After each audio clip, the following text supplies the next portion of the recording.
মায়াপুর যাওয়ার পথে প্রতি বছর যেই জিনিসটা আমি সবসময় ফোনে ক্যাপচার করতে চাই সেটা হচ্ছে সর্ষের ক্ষেত। আমার এত দারুণ লাগে। আমাদের এদিকেও সর্ষের চাষ হয়, কিন্তু ওদিকে যত পরিমাণে সর্ষের চাষ হয় না, দারুণ লাগে ওই জিনিসটা দেখতে। তো খুব একটা ভালোভাবে তুলতে পারিনি, কারণ আমরা গেছিলাম এবারে এসি ট্রেনে।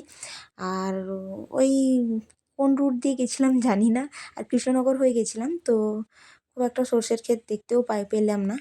আর আমরা খেয়া পারাপার করার পর ওইখানেই খেয়ে নিয়েছিলাম মন্দির চত্বরে। এখানে আসার পর আর খাওয়া দাওয়া করিনি, কারণ অনেকটাই দেরি হয়ে যেত, আর তাই আর খাওয়া দাওয়াটা ওইখানেই সেরে নিয়েছি।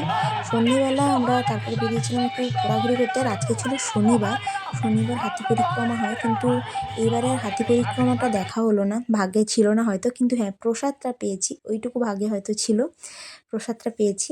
আর হ্যাঁ, এই টাইমে তো গীতা মেলা হয়, তোমরা সবাই জানো।